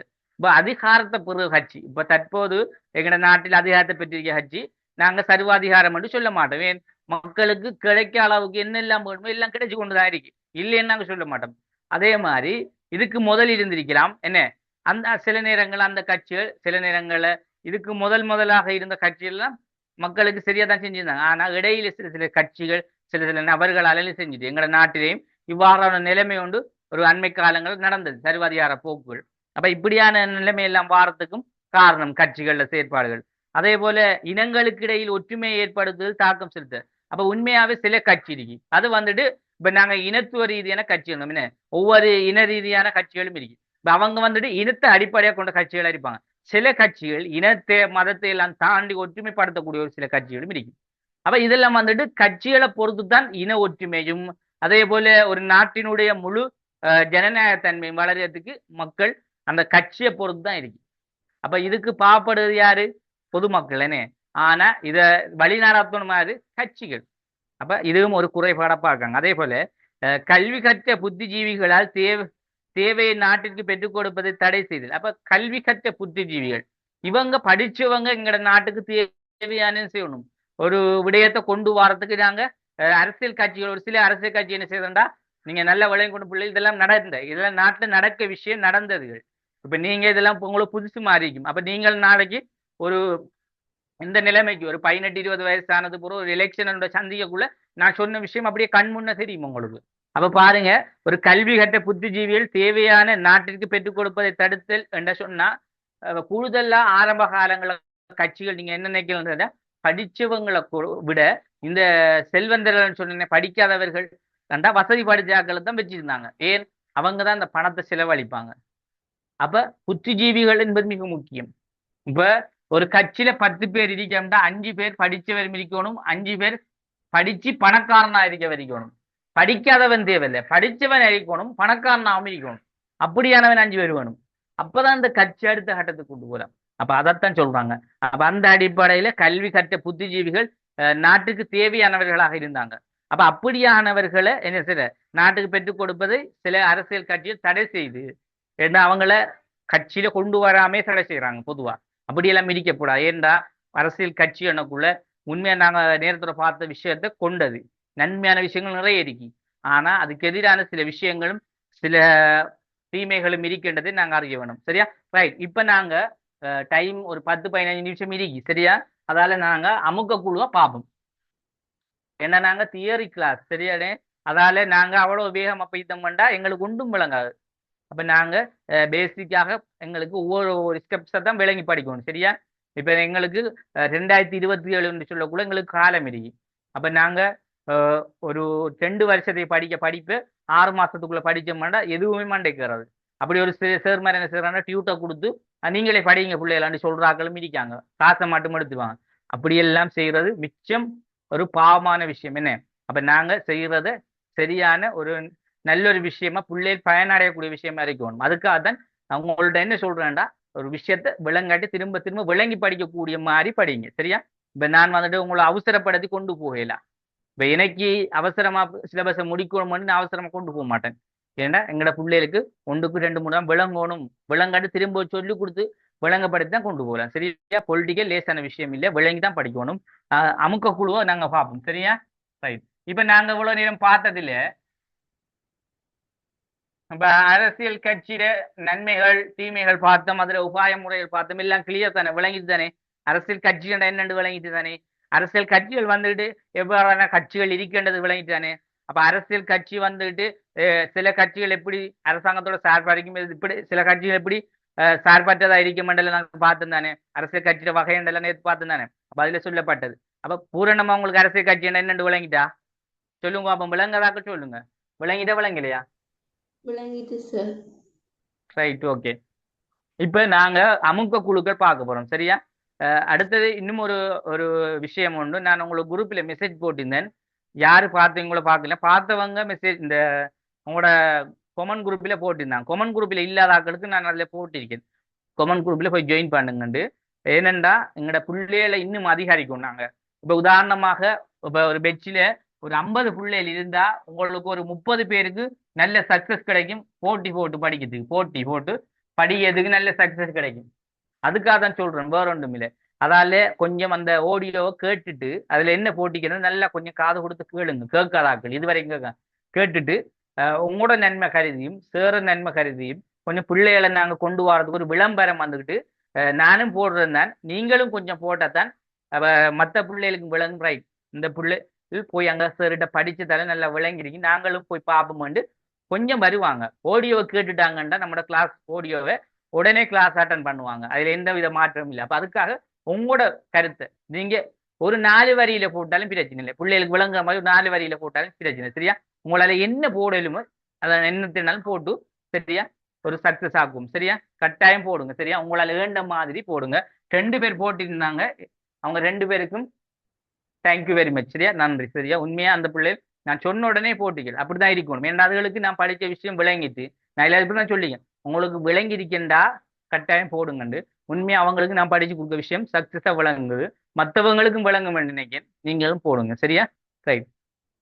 இப்ப நாங்க அமுக்க குழுன்னு சொல்றோம். அமுக்க குழுன்னு சொன்னா பொதுவா பிள்ளை நாங்க விளங்கணும். அதுல தியரியை நாங்க விளங்கணும். சமூகத்தில வந்துகிட்டு அதாவது ஜனநாயகத்துடன் தொடர்புடைய ஒரு சமூக குழுன்னு தான் நாங்க சொல்றோம். அதாவது இப்ப 2 விஷயம் இருக்கு இதுல. இது பிறகு நாங்க பார்க்க போறது சிவில் சமூகம்.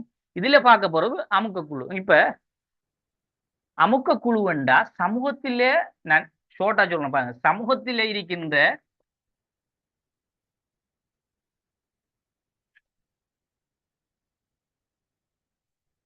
இருக்கும் மக்கள் குழு. சரியா? மக்கள் குழுவைத்தான் அமுக்க சமூகத்தில் இருக்கும் மக்கள் குழு ஷோர்ட்டா சொல்றேன்டா. இதுக்கும் சிவில் சமூகத்துக்கும் வேறுபாட்டா நல்லா விளங்கணும். சிவில் சமூகம் என்றா ஒரு அமைப்பு. அது அது எப்படி என்றா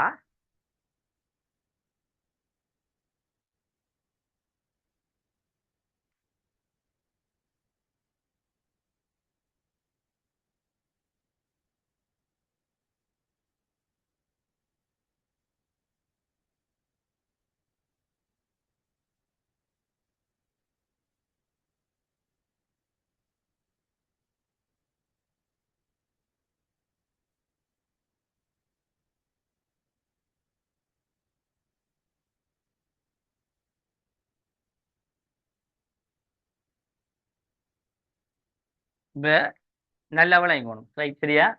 சின்ன ஒரு வேறுபாடு தான் இருக்கு ரெண்டுக்குள்ள மீறி. என்னடா நிறைய பேருக்கு அமுக குழுவோட என்னன்னு தெரியா, சிவில் சமூகம் என்னன்னு தெரியா. சரியா, உங்களுக்கு மட்டும் இல்லை, நான் உங்களுக்கு சொல்றேன். நீங்க இப்ப பேஸ் உங்களோட சீனியர் மாதிரி தானே சொல்றேன். நிறைய பேர் கேட்பாங்க, சார் சிவில் சமூகம் என்ன அமுக குழு ரெண்டு முண்டு தானா தான் கேட்பாங்க. நல்லா விளங்கணும். சமூகத்தில இருக்கின்ற ஒரு மக்கள் குழு உண்டா, சமூகத்தில இருக்கின்ற சில தொழில்கள் சார்ந்த குழு. அப்ப உதாரணம் ஒரு விவசாயம் இருக்கு, சமூகத்துல ஒரு விவசாயம் இருக்கு. விவசாயம் ஒரு தொழில இல்லையா. அதே போல உம் வேற என்ன தொழில் நாங்க சமூகத்தில் இருக்கின்ற விவசாயத்தை எடுக்கலாம். அதே போல இந்த பெருந்தோட்ட பயிர் தொழில்கள் ஏதோ ஒன்று எடுங்க சமூகத்தில் இருக்க. இப்ப இதை நாங்க என்ன செய்யறோம் சமூகத்தில் இருக்க, இந்த இத அந்த என்ன சமூக உதாரணமா விவசாயத்தை எடுத்தா விவசாயத்தில் இருக்க ஆறாக்கள் தொழிலாளர்கள் இருப்பாங்க, என்ன தோட்ட தொழிலாளர்கள் அவங்களோட சேர்ந்த அந்த தொழில் செய்யக்கூடிய அதாவது இந்த இப்போ விவசாயத்துக்கு தேவையான இந்த நாங்கள் மருந்துகள் எல்லாம் பார்க்குறோமே, அதெல்லாம் வாங்கக்கூடிய எல்லாருமே சேர்ந்து தான் அவங்க விவசாயம் செய்யக்கூடிய ஆட்கள். சரியா, எல்லாருமே சேர்ந்து தான் இந்த விவசாயத்தை செய்கிறாங்க. இப்ப இதுல விவசாயத்தை விதைக்க வரியிருந்து விவசாயத்துல விதைக்க மட்டும் இல்லாம அந்த விவசாயத்துக்கு தேவையான பொருட்கள் வாங்குறது எல்லாமே சேர்ந்து விவசாயம் தான் சொல்லுவோம். இப்ப இந்த விவசாயத்தை இப்ப இவங்க எல்லாருமா சேர்ந்து ஒரு இயக்கமா என்ன செய்யறாங்க, சரி ஒரு சங்கமா உருவாகுறாங்க. இது வந்துட்டு அவங்க எல்லாருமா சேர்ந்து ஒரு விவசாய சங்கம் என்ற பேர்ல அதை என்ன செய்யறாங்க, உருவாக்குறாங்க. இது வந்துட்டு சமூகத்தில வந்துட்டு அவங்களோட தொழில் ரீதியாக அவங்க என்ன செய்யற ஒன்றிணைந்த ஒரு சமூகம், ஒன்றிணைந்த ஒரு குழு, அவங்களோட தொழில் ரீதியா ஒன்றிணைந்த குழு. இதைத்தான் நாங்க அமுக்க குழுன்னு சொல்றோம். இப்ப இந்த ஒன்றிணைந்த குழு இருக்குதானே, இந்த நாங்க செல்வ சங்கம் இருக்குதானே, சங்கம் இத என்ன செல்வாங்கண்டா சில நேரங்கள்ல இப்ப இந்த சங்கம் வந்துட்டு எல்லாம் சேர்ந்து இயக்கங்கள் என்று சொல்லுவோமே நாங்க. இப்ப சமூகத்தில வந்துட்டு இளைஞர் இயக்கங்கள், அதே போல என்ன சொல்ற மாதிரி பெருந்தோட்ட துறைமார் சங்கம் இந்த இதெல்லாம் சேர்ந்து, அப்ப இது எல்லாமே சேர்ந்து இதுக்கண்டு ஒன்று இருக்குமே சிவில் சமூகம் என்று சொல்றது. அந்த சிவில் சமூகத்துக்கு ஒரு ஒரு அமைப்பு மாதிரி செயற்பட தொழிற்பாடுகள் தான் நாங்க சிவில் சமூகம் என்று சொல்றோம். அது எப்படி என்றா இந்த மக்கள் குழு என்று சொல்றோம், இந்த சமூகத்தில் நடக்கின்ற தொழிலை மையமாக கொண்ட ஒழுங்கமைந்த குழு. இந்த குழு எல்லாம் சேர்ந்து அப்ப உதாரணமாக ஒரு விவசாய குழு இருக்கு, பெருந்தோட்ட பயிர் செய்ய குழு இருக்கு, அதே போல வைத்திய சங்க குழு, ஏதோ சமூகத்தில் இருக்கின்ற குழு எடுப்புமே, அப்படி ஒரு 5-6 குழுவை சேர்த்து அந்த எல்லா குழுவும் சேர்ந்து ஒரு சிவில் சமூக அமைப்பை மாறும். அப்ப அதுக்கு என்னென்ன சிவில் சமூக அமைப்பை நாங்க மாற்றலாம்டா அதைத்தான் சொல்ற. பொதுவா சர்வதேசம் என்று சொல்லுவோமே நாங்க, பொதுவா சர்வதேசம் அது எப்படி என்றா அந்த சர்வதேச அமைப்புகளோட தொடர்பான விடயங்களை தான் நாங்க சர்வதேச அமைப்புன்னு சொல்லுவோம். கொஞ்சம் இருங்க சொல்றேன். அதுக்கு என்னண்டா ரைட், சிவில் சமூக அமைப்புகள்ல அதாவது உலக வங்கி, வேர்ல்டு பேங்க் இதெல்லாம் வந்துட்டு எப்படின்னா இவங்க எல்லாரையும் ஒன்று சேர்த்து அவங்களுக்கு என்னென்ன தேவையோ அதை பெற்றுக் கொடுக்குறது தான் அது. இப்ப அதைத்தான் நாங்க அடுத்து சிவில் சமூகம் பார்க்கணும். இப்ப இந்த சிவில் சமூகம் வந்துகிட்டு அதிகாரத்துக்காகவோ அல்லது ஒரு ஆட்சியை பிடிச்சி மக்களுக்கு இப்படித்தான் ஆட்சி நடத்தணும்ன்றதெல்லாம் இல்லை. அப்ப இவங்க சமூக மக்கள், சிவில் என்றா யாரு சமூகம். அப்ப சிவில் என்றா யாருண்டா மக்கள், என்ன மக்கள் சமூகம் என்று சொல்லுவோம் நாங்க. சிவில் என்றா பொதுவான சிவில் சேவைன்னா பொது சேவைன்னு சொல்லுவோம். சிவில் என்றா பொது, நல்ல விளங்கணுமா, மக்கள் இல்லே சிவில் என்றா பொது. இன்னும் ஒரு கருத்து சொல்லலாம், நாங்க மக்கள் சேவைன்னு சொல்றாங்க, சிவில் சேவை மக்கள் சேவைன்னு சொல்லலாம், பொது சேவைன்னு சொல்றோம். ஆனா சரியான கருத்து வந்து பொது என்று சொல்லணும். சிவில் என்றா மக்களை தான் சொல்றேன், இருந்தாலும் பொது சேவைன்னு சொல்லுவோம். இப்ப இந்த பொது மக்கள் இருக்காங்கன்னா அந்த மக்களை அதைத்தான் சிவில் அமைப்புன்னு சொல்றோம். இந்த சிவில் சமூக அமைப்பு என்ன செய்யும்டா, அது எப்படி அந்த சிவில் சமூகம் என்று சொல்றது ஒன்று கூடுதண்டா, அதாவது சமூகத்தில் இருக்கின்ற நாங்க என்ன சொல்ற அமைப்புகள் இல்லைங்க, இவங்கள் எல்லாம் எல்லாருமா சேர்ந்து அவங்க ஒரு இயக்கம் மாதிரி ஒரு தொழிற்படுகிறது. அப்ப இங்க என்ன நடக்கும்ன்றவங்க வந்துட்டு ஒரு இயக்கங்களாக தொழிற்படுவாங்க. எங்க சிவில் சமூகம் என்பவர்கள் இயக்கங்களாக தொழிற்பட்டு அவங்க அவ்வளவு பெரும் இயக்கங்களா தொழிற்பட்டு அவங்களுக்கு வர அந்த வருமானங்கள் இதுகள்ல ஒரு நலனான சேவைகள் ஒரு நிவாரணத்தை பெறணும்னா அவங்க ஒரு அமைப்பை மாறுவாங்க, ஒரு அமைப்போட செயற்படுத்துவாங்க. அந்த அமைப்புகள் தான் இந்த நாங்க சொல்ற உலக வங்கி அறிக்கலாம். அதே போல டிரான்ஸ்பெரன்சி, இதுல நோட்ஸ்ல பாருங்க, டிரான்ஸ்பெரன்சி என்று சொல்றாங்க, ஆசியா அபிவிருத்தி வங்கி சொல்றாங்க. அதே போல பொதுவா சர்வதேச நாணய நிதியம், IFM, உலக வங்கி, அது எல்லாத்தையும் சொல்லலாம் பொதுவா. இப்ப இதெல்லாம் வந்துட்டு அவங்க ஏதாவது இவங்களுக்கு உதவிகளை செய்வாங்க. இவங்களோட தொழிலுக்காக உதவி செய்வாங்க. இப்ப சர்வதேச அமைப்புகள் என்ன செய்யுது, யாருக்கு உதவி செய்யுது? இப்ப நாங்க சாதாரண பாருங்க, சர்வதேச அமைப்பு யுனிசெஃப் இல்லவா, அது யாருக்கு உதவி செய்யுது? சமூகத்துக்கு தானே உதவி செய்யுது, மக்களுக்கு தானே உதவி செய்யுது. ஒரு ஒரு பாதிப்பு உண்டு, உதாரணமாக ஒரு அழிவு ஒன்று ஏற்பட்ட உடனே யுனிசெஃப் நிறுவனம் வருதா இல்லையா? என்னென்ன முதல் கொண்டு வருவாங்க? மக்களுக்கு தேவையான அந்த சுகாதார ரீதியான விஷயத்த முதல் கொடுப்பாங்க. அடுத்தடுத்து தேவையான பொருள்களை கொடுப்பாங்க. அப்ப ஏன்னா அது ஒரு சமூக அமைப்பு. மக்களுக்கு ஏதாவது பிரச்சனை கொண்டு வந்தா அதை தீர்த்து வைக்க. அப்ப எப்படி அவங்க தீர்த்து வைக்கலாம்டா, இந்த இயக்கங்கள், இளைஞர்கள் இயக்கங்கள் ஊடாக, அதே போல பெண்ணி இயக்கங்கள், அப்படி சில இயக்கங்களையும் ஒவ்வொன்றையும் மையப்படுத்தி, அதாவது அவங்க இளைஞரை மையப்படுத்தி, பெண்களை மையப்படுத்தி, அதே போல தொழில் என்ற தொழில், என்னென்ன தொழில் இருக்கு அந்த தொழிலை மையப்படுத்தி, இப்படியானதை மையப்படுத்தி அந்த அமைப்பு கூட செயற்படுத்துறது சிவில் அமைப்பு. ஆனா இந்த நாங்க இப்ப பாக்குற இந்த அமுக்க குழு என்பது அப்படி இல்லை. அமுக்க குழு வந்துகிட்டு ரெண்டுக்கும் கொஞ்சம் கொஞ்சம் வேறுபாடு இருக்கும். இது வந்துகிட்டு சமூகத்திலே இருக்கின்ற, அதை நாங்க பொதுவா சொல்றோம்டா, சமூகத்திலே என்ன லேச சொல்லணும்டா, பாருங்க இதுல சொல்லப்படும் பிரகாரம் அமுக்கக்கூடு ஜனநாயகத்தின் தொடர்புடைய சமூக நிறுவனம் 20ஆம் நூற்றாண்டின் பின் வளர்ச்சியடைந்து அவதானிக்க முடிய மனித நலத்தின் தொடர்புடைய விஷயத்தை தொடர்படுத்தி 20ஆம் நூற்றாண்டு முன்னிலைக்கு வந்தது தொடர்ந்து குழுக்கள் பற்றி ஆய்வு செய்ய விஞ்ஞானத்தின் முக்கிய இடத்தை பெற்றது. அதாவது இது வந்துட்டு பொதுவாக ஒரு ஜனநாயகத்துடன் தொடர்புடைய ஒரு சமூக நிறுவனம். இதுல வந்துட்டு சமூக சார்ந்த விடயங்கள், சமூகத்துக்கு தேவையான கொள்கைகள், அதை எப்படி செயற்படுத்தணும், அதை எப்படி இவங்களுக்கு பெற்றுக் கொடுக்கணும்ன்றது. அப்ப இது வந்துட்டு இப்ப அரசியல் கட்சி மாதிரி அரசாங்கத்தோட தொடர்படுத்தி அரசாங்கத்துக்கு போய் ஒரு பிரதிநிதியாக இருந்து செயற்படுற மாதிரி இல்லை. இப்ப முற்றிலும் வேறுபட்டது. அப்ப நீங்க விளங்கும், இது சமூகத்தில் இருக்கின்ற மக்களுக்கு தந்த தேவைகளை ஒரு ஜனநாயக அடிப்படையில் செய்து கொடுப்பதுதான் அமுக குழு. அப்ப தன்னார்வ குழுவன்னு சொல்லுவாங்க. ஏன் அதை தன்னார்வ குழுவண்டா, அவங்களாக முன் வந்து சமூகத்தில் உள்ள மக்களுக்கு என்ன பிரச்சனைன்றதை அறிஞ்சு அதுக்கு ஒரு தீர்வை பெற்றுக் கொள்வதுதான் அமுக குழு. இன்னும் லேசா சொல்ல போனா சரியா. அப்ப சமூகத்தில் இருக்கின்ற ஒரு பிரச்சனையை கண்டறிஞ்சு தானாகவே முன் வந்து தீர்வை பெற்றுக் கொடுப்பதை அமுக்க குழுன்னு சொல்றாங்க. இன்னும் இதை கொஞ்சம் இன்னும் விரிவாக நாங்க சொல்லணும்டா, அதாவது சமூகத்திலே ஜனநாயகத்தை பிரதிபலிக்கின்ற ஒரு நோக்கில உருவாக்கப்பட்ட ஒரு சமூக நிறுவனம் என்று நாங்க சொல்லலாம். ஒரு நிறுவனம், சமூக நிறுவனம் தானே இது, சமூக நிறுவனம். இதனை தொழிற்பாடை நாங்க பார்க்கின்ற போது, அதாவது சமூகத்தில் இருக்கின்ற, அதாவது மக்கள் அல்லது பிரஜைகளை அவங்களுக்கு ஏதாவது அரசினூடாக விடுபட்டிருந்தா, இப்ப அரசாங்கம் வந்துட்டு சில உதவிகளை வந்துட்டு கொடுக்காம விடலாம்.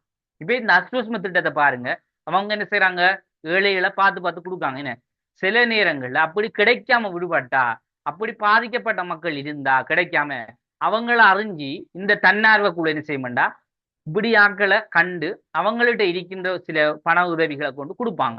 கொடுக்கறது மட்டும் இல்லாம இவங்களை இப்படி அரசியலுக்கு இப்படியான ஒரு கஷ்டத்தில் இருக்காங்கன்றதை மறைமுகமாக தெளிவுபடுத்துவாங்க.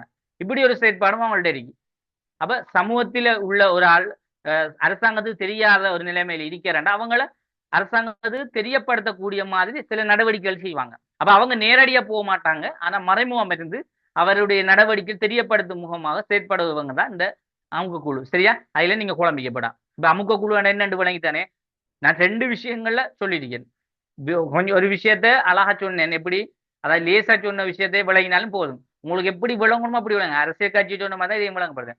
சமூகத்தில் இருக்கின்ற ஒரு விடயத்தை தானாக முன் வந்து அவங்களுக்கு ஏற்படுகின்ற ஒரு பிரஜைக்கும் மக்களுக்கு ஏற்படுகின்ற பிரச்சனையை கண்டறிந்து அதுக்கு ஒரு தீர்வை பெற்றுக்கொள்வதற்காக முன்வருகின்ற ஒரு மக்கள் குழு அல்லது சமூக ஒரு நிறுவனம் என்று சொல்லலாம். இது லேசா சொல்ற பதில்.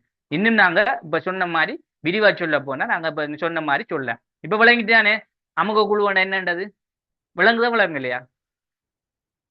விளங்கிட்டு சார். ரைட். இப்ப அடுத்த வகுப்பு உங்களுக்கு வார வியாழக்கிழமை இருக்கேனே. ரைட், சரி. இன்னும் ஒரு 2 கிளாஸ்ல 2-3 கிளாஸ்க்குள்ளது முடியும் நினைக்கிறேன். உங்களுக்கு வார ஜனவரி, சரியா? இல்ல, ஜனவரி ஒரு 5ஆம் தேதி என்ன கிழமை வருது, கொஞ்சம் மீறிங்க. உங்களுக்கு பரீட்சை ஒன்று போடுறதான் இருக்கேன் அலகு 3ல அலகு 2ல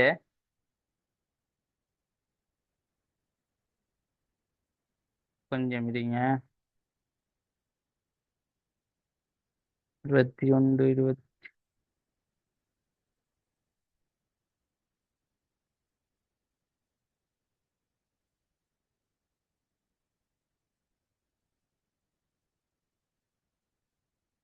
ரைட் உங்களுக்கு வார இந்த திங்கள் விட்டு அடுத்த திங்கள் சரியா 5ஆம் தேதியே போடுவோம் சரியா 5ஆம் தேதி போட்டீங்க பரீட்சை 6லிருந்து 8க்கு அலகு 2ல நாங்கள் இப்போ இந்த கிழமைக்குள்ள வார சனி ஞாயிற்றுக்கிழமைக்கு இதை ஃபுல்லாக நாங்கள் முடிச்சிடலாம் சரியா முடிச்சிட்டு நாங்கள் ஒரு பரீட்சை ஒன்றை செஞ்சு பார்ப்போம் அப்போ உங்களுக்கு அதுக்கிடையில நல்ல இது இருக்கு என் அதுக்கிடையில 3வது யூனிட்டும் தொடங்கிடும் அதுக்கு பிறகுதான் அடுத்த 2 வீக்கு பிறகு உங்களுக்கு அந்த ஸ்கூல்ல தவணை பரீட்சை ஒன்று இருக்குதானே அதுக்கு முன்னமா நாங்களும் ஒன்று செய்யறதுக்கு இருக்கோம் அப்போ வேகமா இந்த 2வது அலகு பரீட்சை செஞ்சா தான் உங்களுக்கு கம்ப்ளீட் ஆகும் என்ற அலகு 1 2 தான் மெயினா நீங்க தவணை 1க்கு படிக்க வேண்டியது 3வது நான் சொல்லியிருக்கேன் கொஞ்சம் நார்மலா விட்டா சரி நான் உங்களுக்கு 3வதுக்குரிய நோட்ஸை அடுத்தடுத்த கிளாஸ்ல போகக்குள்ள ஃபுல் நோட்ஸையும் நான் அனுப்பி வைப்பேன் சரியா ரைட் நாங்க இதுல அமுக குழு என்ற விஷயம் என்னன்னு விளங்கிட்டு அப்போ தொடர்ந்து நாங்க அடுத்த கிளாஸ்ல நாங்க வேகமா அந்த அமுக குழுவை ஃபுல் பகுதியை பார்க்கலாம் சரியா இனி வாரதெல்லாம் கொஞ்சம் சின்ன சின்ன பகுதியை குயிக்கா பார்த்துட்டு போகலாம் சரியா நீங்க யோசிக்க தேவையில்லை இந்த அமுக குழுவை பத்தி ஒரு பெரிய அந்த அளவுக்கு எல்லாம் இது பண்ண தேவையில்லை சிவில் சமூகத்தை பத்தி தான் கொஞ்சம் நாங்க அதுல சில முக்கியத்துவமானவர்கள் இருந்தாங்க சிவில் சமூகத்துல ஆரம்ப காலம் பழமை தாராண்மைவாத கருத்துக்கள் கொண்டவங்க இருக்காங்க அப்படியான கொஞ்சம் பார்க்க வேண்டியும் அதுக்கு மட்டும்தான் கொஞ்சம் டைம் எடுக்கும் சில நேரங்களில் ஒரு கிளாஸும் அடுத்த கிளாஸ்லேயும் நாங்கள் செய்ய வேண்டி வரும் அப்போ எனக்கு ஒப்பிட்ட அரசியல் குறையத்தான் அப்போ நாங்கள் அது 2 கிளாஸுக்குள்ளே முடிச்சிடலாம் சரியா இன்னொரு 2 கிளாஸ் போதும்னு நினைக்கிறேன் பெரும்பாலும் 3வது கிளாஸில் 3 கிளாஸ் எடுக்க வேண்டி வந்தாலும் எடுப்போம் பிரச்சனை இல்லை சரியா ரைட் ஓகே இந்த இருக்க டைம் போதாது உங்களுக்கு இதை விளங்குபடுத்துறதுக்கு ரைட் கிளாஸை முடிச்சுக்கொள்ளும் வந்தவங்க நீங்கள் மெசேஜ் கொண்டு போடுங்களேன் சரி ஓகே அனைவருக்கும் நன்றி ஜஸாக்கல்லாஹ் thank you very much Thank you, sir. Thank you.